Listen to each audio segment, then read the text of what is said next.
السلام علیکم ورحمۃ اللہ وبرکاتہ۔ کیسے ہو آپ سب؟ انشاءاللہ امید کرتی ہوں کہ آپ سبھی خیر عافیت سے ہوں گے۔ عزیز دوستوں، ابھی تک آپ نے میرے چینل کو سبسکرائب نہیں کیا ہے تو برائے مہربانی میرے چینل کو سبسکرائب کر دیجیے۔ جزاکم اللہ خیرا کثیرا۔ غیبت عورتوں کی چراگاہ۔ یوں تو مرد ہو یا عورت، ہر دو سے صغیرہ کبیرہ گناہوں کا صدور ہوتا رہتا ہے، مگر بعض مخصوص گناہ وہ یہ ہے جن میں عورتوں میں ایک بڑی تعداد بکثرت شامل ہوتی ہے۔ مثلاً عورتیں اپنے شوہروں کی نافرمانی و ناشکری کرتی ہیں تو جھوٹ بھی کچھ کم نہیں بولتی، اسی طرح اپنی اولاد یا کسی کو لعن طعن سے اپنا ہدف ملامت بناتی ہیں تو دوسری طرف لوگوں کی عیب جوئی میں پڑی رہتی ہیں۔ اسی طرح عورتوں کی ایک بری عادت یہ ہے کہ بکثرت دوسروں کی غیبت میں مبتلا رہتی ہیں اور انہیں کسی کی غیبت کرنے میں اتنا لطف و مزہ آتا ہے جیسے کہ ایک بھوکا پیاسا بلبلاتے جانور کو ہری بھری گھاس ملنے پر لطف و مزہ آتا ہے۔ اسی لیے ہر بھوکا پیاسا جانور اپنی بھوک پیاس بجھانے کے لیے سرسبز و شاداب چراگاہ متلاشی رہتا ہے۔ اسی طرح سے عورتیں اپنی اندرونی نفسیاتی بھوک مٹانے کے لیے ایک ایسی محفلوں اور مجلسوں کی متلاشی رہتی ہیں جن سے ان کی یہ بھوک و پیاس مٹ جائے۔ غیبت کیا ہے؟ غیبت کسے کہتے ہیں؟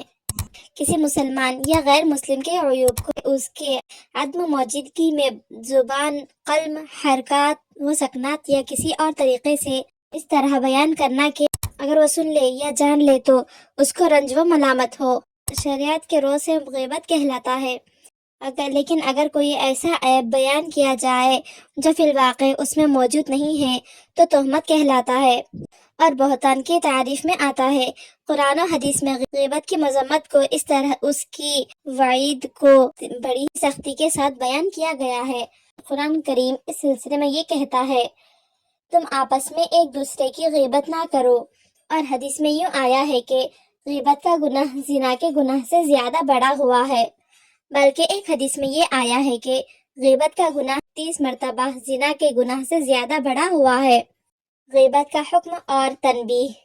مناسب معلوم ہوتا ہے کہ غیبت کے حکم کو بیان کیا جائے تاکہ آپ کو معلوم ہو جائے کہ غیبت کا حکم کیا ہے۔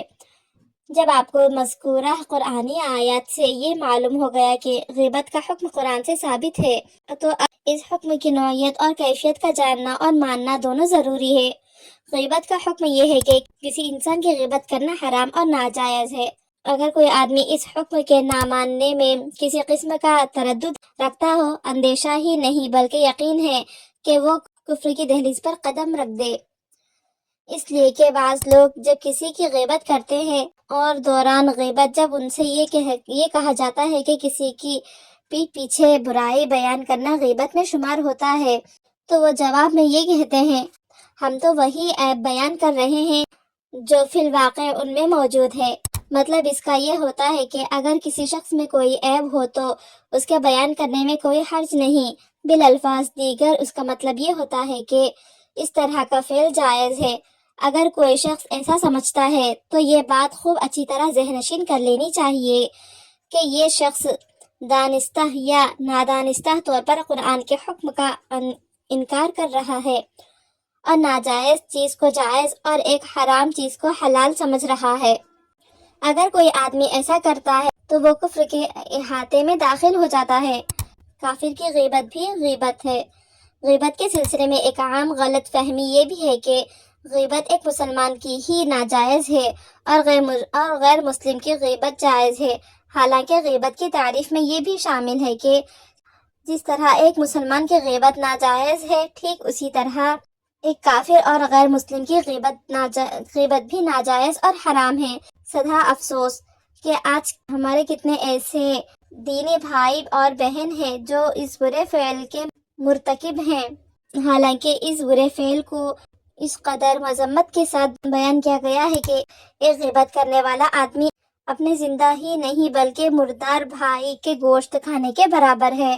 مطلب یہ ہے کہ جب کوئی انسان بقید حیات ہوتا ہے تو اس کے متعلق اتنا نرم پہلو نہیں ہوتا کہ اس کے مرنے کے بعد، یعنی دنیا کا کوئی سا آدمی خواہ اخلاقی اعتبار سے کتنا ہی گرا ہوا ہو اور میں کتنا ہی سنگ دل وہ اپنے مردار بھائی کا گوشت کھانا کسی بھی صورت میں پسند نہیں کرے گا۔ اگر کوئی آدمی اپنے کسی بھائی کی غیبت کرتا ہے تو اس کا مطلب یہ ہوتا ہے کہ اس غیبت کرنے والے آدمی کو اپنے مردار بھائی کا گوشت کھانا پسند ہے۔ اس کے علاوہ غیبت کے گناہ زنا سے زیادہ بدتر اس لیے کہا گیا ہے۔ زنا کے گناہ میں صرف حقوق اللہ کی پامالی ہوتی ہے، اور اس پامالی میں اور نافرمانی کے جواب دینے کا معاملہ صرف اللہ ہی سے ہوتا ہے، نہ بندوں سے۔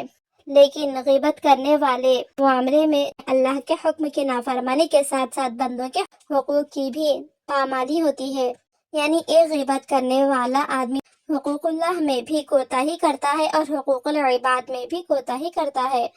رہی بات اللہ کے معاملے کی کہ اللہ اپنی رحمت و شفقت سے عفو و کرم کا معاملہ کر دے، لیکن بندہ اپنے حق کو کس طرح قیامت کے روز معاف کر دے گا جب تک کہ غیبت کرنے والا شخص اس بندے سے معافی نہ مانگ لے جس کی اس نے غیبت کی ہے۔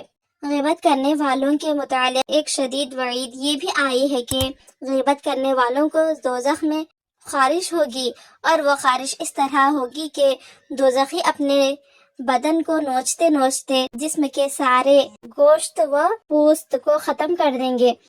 جسم پر صرف ہڈیاں ہی باقی رہیں گی، جسم پر گوشت کا نام و نشان نہیں رہے گا۔